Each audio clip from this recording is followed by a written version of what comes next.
Nation, we are here with none other than the God, the legend, the man himself, Chris Harrison. How you doing? Yeah, I'm so excited to be here with you. This is awesome. I haven't seen you since Mexico, and Bachelor in Paradise just wrapped. You came and vacationed with us in Mexico. Yes, what a tough job that was, you know.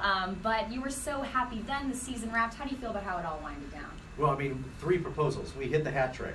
Yes. I mean, I don't know where we go from this. That's the problem. I mean, how are we ever going to top? I mean, I know you could say 4, but that seems almost impossible, as 3 seemed impossible. When I saw you in Mexico, I couldn't believe what was about to happen. And it was about to happen when we talked. And I just thought, man, if we could pull this off. I remember you were excited. You were like, I think we're going to get 3. You're rooting for 3. Yeah. Okay. There was 4 potential. Nick and Jen were still a couple when we talked. And then obviously they broke up. But I always thought that was the iffy couple. They just, you know, their body language, the chemistry just didn't seem to match up with some of the things they were saying. Okay. I mean, you look at like Lace and Grant, and you're just like, come on, that's sex on a plate. and you know, and Josh and Amanda are kind of, you know, grunting on each other and sweating and stuff, and so it was just Jen and Nick just didn't have that thing, you know. Well, I know that's going to get some people talking. Guys, we want to know what you... I will get them right here, and we will ask Mr. Harrison himself. But I do want to catch up with what's going on with you. Yeah. Miss America, Millionaire, tell us what's happening. Yeah, so about to leave for the East. It's the 8th time I've hosted Miss America, and it's out in Atlantic City at the historic Boardwalk Hall. This year my co-host is Sage Steele from ESPN, who is awesome. I absolutely adore her. Ridiculous talent, and we've worked together before, and so our chemistry's good, and so it's nice to go in with a great event. I love being a part of the organization. I know a lot of the folks behind the scenes, and that's Sunday night, and then Monday in Vegas, and we shot you know, all the men tell all taping, like, I got to fly to Vegas to shoot this, and right. You're everywhere. That's why I go from, like, I just hop on planes and go from place to place. So check your local listings and find. It's my little guilty pleasure. If I have a guilty pleasure, you know, people say The Bachelor is theirs. Hosting Millionaire's mine. I love it. It's so fun to. I play trivia and I give away life-changing money to people. How bad can that be?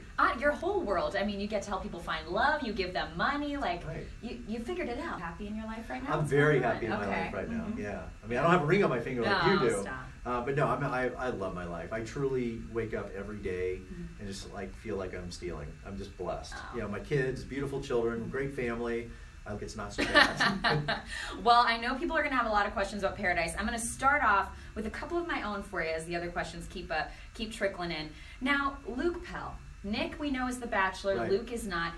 A bitter taste in his mouth about everything. How do you feel about how it all went down? I don't have a bitter taste. I feel bad that he feels bad, and I'm sorry for that. I wouldn't change anything we did. We go about this process the same way we have for 15 years. And at the end of the day, we have to make a decision who we think is best, who is the most sincere, and who's ready at this time. And people need to know that, again, maybe on Paradise if he wants to come back, or maybe as the Bachelor in the future. I mean, look at Nick. Who would have thought? So you never know what will happen. And hopefully he'll stay a happy member of our Bachelor family for quite some time. But people have to realize only one person can be the Bachelor of a show, but that's just not how it works. And so we're sitting around a table and you have to decide, okay, who's the most sincere and who's ready right now to be the Bachelor? And at the end of the day, our decision was Nick. And I'm sorry that Luke was definitely a front runner and he would have been great and he is a great guy. There was that one season where it was both Caitlin and Britt starting off. Would you guys ever do that again? Well, we did it. We did it with Brad Womack and a guy named Jay back in the day as 2 Bachelors. And it's funny, after we did that with Brad, Byron Velvick, sorry, Byron, not Brad. There's so getting all my people. Byron Velvick and Jay, the bass fisherman, and we promised we would never do that again because it didn't go over well. And then we did it again with the Bachelorettes. And so no, this situation doesn't, because that year it was so torn and there was this uprising, 50-50 for both, and so it just made sense. And for Nick and Luke, that doesn't lend itself to that. Fair enough. A workout thing over the weekend? Yeah, I saw that. Yeah, what did you think of that? I didn't see it because I was probably working somewhere. But I'm sure it was successful. If Sean and Luke were there and they took their shirts off, I'm guessing a lot of people showed up. You're guessing people. Right, people and if Caitlin was there, I know it was a party. party, and I know drinks were being served. Well, it was interesting because they sent it.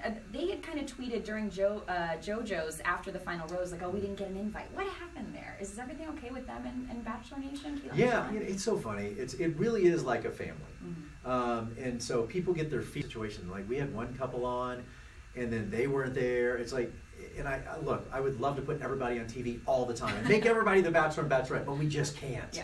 And I love them all dearly, and I want them to be a part of our life, feel like they should and want to be. And that's kind of a good thing if you think about it. They all want to be a part of it so bad. But again, alas, we can't. Yeah. There's not enough time. As each season goes by, you just get more and more people. Right, exactly. As you try and shove in, and people have to realize it's people make sense for certain scenes and for certain seasons. So we'll bring somebody back for a reason. Yeah, totally. We're getting the fan questions, and so I want to make sure that we can get really hard to motivate these contestants all the time with everything they go through. It is hard at times. I mean, it's especially for the Bachelor, Bachelorette. I always say there is this. It's almost like you're treating an addiction, and you strip them down, and because you get stripped down emotionally naked, and you kind of hit rock bottom, and then you get built back up, and hopefully it ends in a love story. But it is okay. Is this what I really want? This is who I really am, and then it's amazing to see time and time again, and it's tough. It is an emotional journey. And that is a cliche to all of these men and women, and it's fun to watch, but it is an arduous journey. Everybody does seem to hit like that emotional rock bottom at some point. Kelsey's asking, if a couple breaks up, do they have to give back their engagement rings? How does that work? Typically they do. I think, I don't know the contract off the top of my head, but there is something to do with, because they don't pay for the rings. Right. If you pay for the ring, you can do whatever you want with it. But if you don't, and Neil Lane nicely gives it to you, then I think after a certain amount of time you can keep it. But if it's under that amount of time, I'm sure there's a time restriction. I don't know what it is, but you have to give it back. If you just break up 3 weeks later, you don't get a $20,000 diamond ring. Right. By the way, it was kind of funny in the VIP finale when Neil Lane says, like, Nick, I hope I never see you here again. Right. And Nick said, hopefully never. I know. That was right. crazy. And then boom, he's the Bachelor, and they will see each other in 3 months. Hopefully. Wouldn't that be funny? I mean, really, at that point, did Nick have any inkling he might be the Bachelor at that point? That's how, because he was still with Jen. Right. And so while we put his name on the radar, he never would have known that because, he was in the middle of Bachelor in Paradise. But you also have to remember, that was before Luke was even on the radar, because this was early summer. And so, not to mess with everybody's minds, but we shot Bachelor in Paradise before The Bachelorette finished airing. So keep it all straight. Yeah, and if I could really mess with your mind, Chad blew up at me at Bachelor Paradise before I talked to him at the Men Tell All. So when people say this is last minute and all this stuff, you have to understand the timing of it for us makes a lot of sense. Sure. I remember Chad. I remember seeing Chad give you a little apology at Men Tell All. He did. Did you see that? It was off camera. Yeah. He was like, did you accept that apology? I did. Yeah. People will ask me about Chad, and here's the thing, because you saw that moment. I think there is a very sweet, dear, kind, loving side to Chad. And I think deep down he wants to be loved, he wants to be cared for, and he wants to be accepted. But there is just something there that won't allow it to reach that point, and he blows it up. And he kind of self-destructs it. And we all know people like that will self-destruct things in their lives. He does it to a magnanimous degree, but there is this side that I know that like you said, he off camera was very sweet and apologized for what he had done, and said, I'm sorry, I'll try and turn over a new leaf. And I want that. When people say, why did you take him back at Paradise? I said, because there's this guy. Yeah. There's this hurt man that you want to see fixed. I feel like I've interviewed him several times, and I feel like I've seen that too. Was there ever a real consideration of him being the Bachelor? Like maybe before Paradise? No, you can't. You just can't. He'd done too much. Yeah. There's things that you just can't come back from, and you just couldn't do it. Right. Okay, well, this is up to you if you want to answer, but we have the fans asking, Chris, are you seeing anyone right now?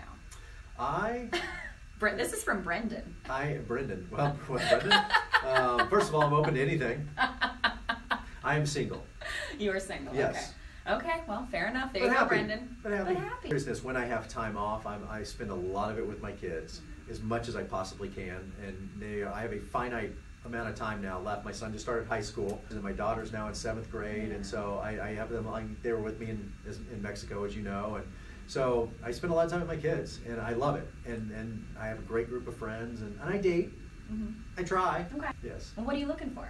Happiness, just happiness. Nothing specific. I'm pretty simple. I was married for a long time. I was really blessed. I had a wonderful marriage. I have a wonderful ex-wife. We're still very good friends. She's a great mom, and so I have a lot, and an embarrassment of riches in my life, I feel, and so it takes a lot to kind of get in that circle of me. Well, that's good, and good to give your kids time. That time flies by, totally. People say that, not to get off topic, I know we have questions, but people say, you know, soak it up because it flies by. Like, you have no idea. Like, I can't. The show started 15 years ago. I got the job. That's crazy. So, like that, we are 15 years later, and he's in high school.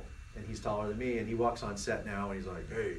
And it's like, wow, this is how long we've been doing the show. Oh, that's crazy. I do want to ask you because, you know what people should look for 15 years in.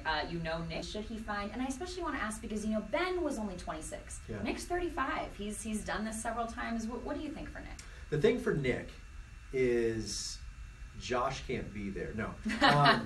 No. The good thing with Nick is that our job, a lot of it's already done because he has fallen in love. So to a certain degree, he's done his job. It worked. He fell in love with Andy. He fell in love with Caitlin, and they didn't love him back, and he had his heart broken. With Jen on The Bachelor in Paradise, it didn't quite work out with them. But for him, I just think, I hope, and I would tell him, come in open, sincere, and honest, and just let yourself go. Give yourself up to this, and that's what Sean or Ben or Kate, any of these people will tell you. You really have to let go, and that's a scary proposition. To just hand yourself to these strangers. He knows us now, but to a certain degree we're strangers. And just say, here, take my life.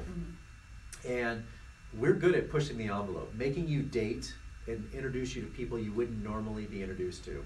Sean Lowe would never have approached Catherine in a million years. And in fact, tried to break, kept her, and then all of a sudden he's like, wait a minute, I keep going back to this, why? And so, look, what you think works hasn't been working for you.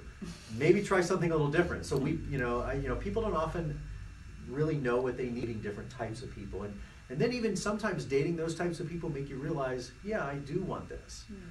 So I don't know. It's I think for Nick, it's just give into the process, let us do our job, and hopefully it'll work. Well, I know that an exec at ABC had mentioned, getting diversity in the Bachelor and Bachelorette pools, and she said it started with casting because you pull the new. I'm sure it is. Yeah. I mean, I think that there is a concerted effort, and you're right. That's where it starts, is in casting, to get them on the show. And this isn't a black or white issue. It is, let's find the best person to be the Bachelor and Bachelorette. And I don't care what anyone looks like, or I just start in casting, and I think they have made a concerted effort to do a better job. And hopefully word has gotten out so that people understand that's what we're looking for. So now they'll come to it, and it didn't see themselves being represented. So they started shying away, rightfully so. So now we've put forth this olive branch in this effort to try and change things, and hopefully they will come to us as well. So I'm sorry, not Evan. Evan's great, but Ben was very much known as like the perfect 10, the perfect Ben. Yeah. How would you kind of like summarize what Nick's going to be as the Bachelor? The James Marsden of The Bachelor. He is. He's the James Marsden, right? He's always the bridesmaid, always never the bride. Right. I mean, he is so good looking. You're like, well, yeah, she's gonna fall in love with James Marsden, some other guy. And so, yeah, I would. I don't know if we could actually use his name and his likeness in the poster, but I would say the James Marsden of Bachelor. Yeah. Reach James Marsden. Get him to give Nick some advice, something. It'd be great to have on the show. Yes. And then last question. We do have a fan asking. This is from the strongest pair. Yeah, I've been asked that a couple of times. And there's not, there's really not. I will say this, Chelsea, all three are still very much engaged, very happy, and doing fantastic as of this. Kids and getting into that. Lace and Grant are moving in together. I mean, they have the tattoos. And that's permanent. Yeah, and they just are great. So and great. They're adorable. And so right now, Okay, this is what I was gonna. It would be at one time. Like, do you this see is multiples? Me. This is my pipe dream for Lace and for Amanda. But that way, I don't know. But I think since they all fell in love and found love together. Yeah. Wedding. Well, thank you so much, guys. Thanks for your questions and the people, the devoted fans that love and just support your passion and your excitement is not lost on any of us. It's why we love what we do. And Bachelor in Paradise had record ratings last night. We already got picked up for next summer, Bachelor in Paradise 4, and it's only because of. Oh, awesome! And then Miss America's Son that premieres on Monday. Oh, thank you so much, Chris Harrison. Have a great day.